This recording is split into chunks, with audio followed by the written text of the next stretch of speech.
हल्द्वानी में गोलापार क्षेत्र के एक रिटायर्ड सैनिक को भलाई करने की अनोखी सजा मिली है। दरअसल गोलापार क्षेत्र में 19 नवंबर को एक महिला पेड़ से गिर गई। इस दौरान पास में ही रहने वाले रिटायर्ड सैनिक को गंभीर हालत में महिला को अपनी कार में अस्पताल पहुंचाना महंगा पड़ गया।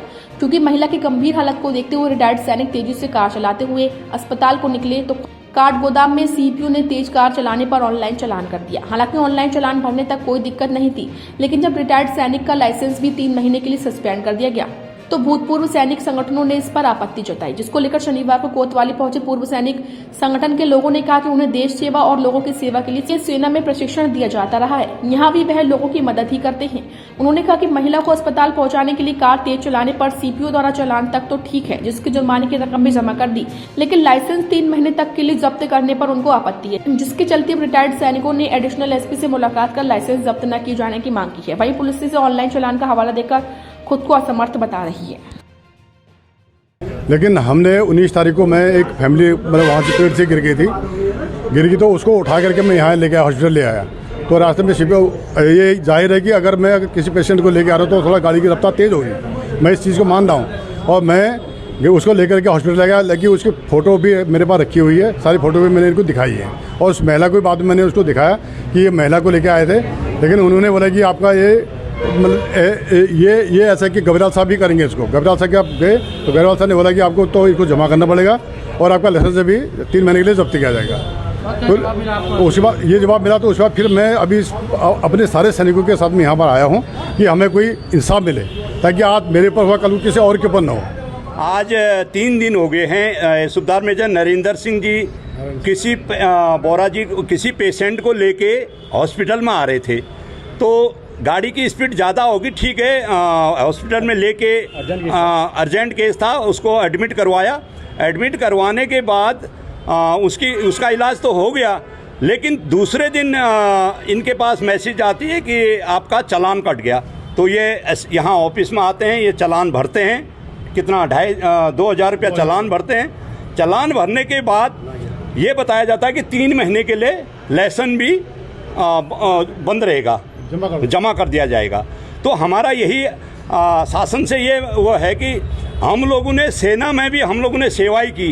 हम ये सोचते हैं कि हम सिविल में आके भी किसी की सेवा करें। अगर सेवा करने का ये फल मिलता है, आजकल शादियों का मौसम हो रखा है, हर जगह शादी में जाना है, इधर उधर जाना है, उधर जाना है, तो अब 3 महीने तक वो गाड़ी बाहर निकाल नहीं सकते हैं। तो हमारी ये मांग थी कि यहाँ हमारा लाइसेंस दे दिया जाए। चलो कोई नहीं, चालान भर दिया तो लाइसेंस हमें दे दिया जाए। आए तो आपको यहाँ से क्या जवाब मिला? यहाँ से यही जवाब मिला, ये आदेश है, यही रूलिंग है, यही बताया गया। अभी हम सुबह से आए हुए हैं, एसएसपी साहब का पता क्या देहरादून गए हैं, और उन्होंने बोला जगदीश मीणा जी यहाँ उनसे मिलो, हमने बात कर ली। बोला तो ये बताते हैं पता नहीं है उनका कब आएंगे, और फ़ोन नंबर मांगा तो फ़ोन नंबर भी हमारे पास नहीं है। ये जवाब यहाँ पर मिल रहा है अभी।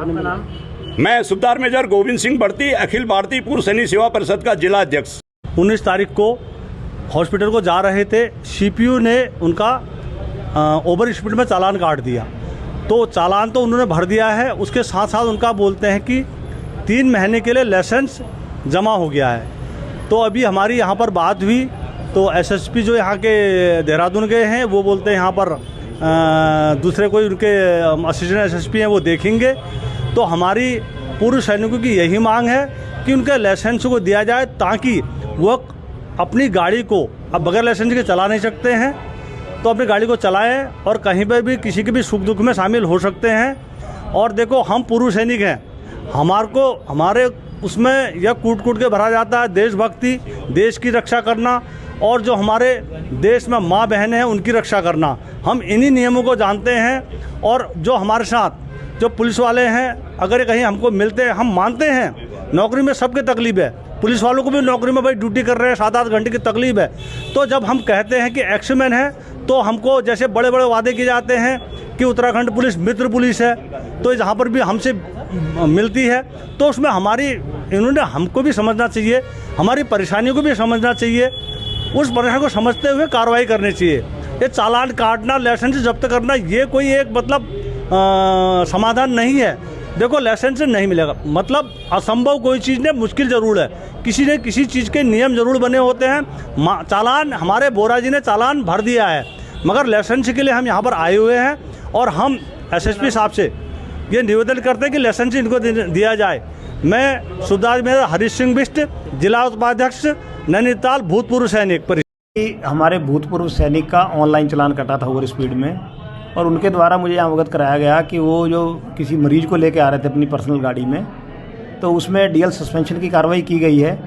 अगर जो भूतपूर्व सैनिक हैं मुझे कागज दिखाते हैं कि कौन से मरीज को कौन से हॉस्पिटल में दिखाया था, तो उनका जो डीएल सस्पेंशन की कार्रवाई रुकवा दी जाएगी। लेकिन उनको इसके लिए अपने डॉक्यूमेंट्स प्रस्तुत करने पड़ेंगे कि मरीज कौन था, कौन से हॉस्पिटल में था और उसको क्या दिक्कत थी।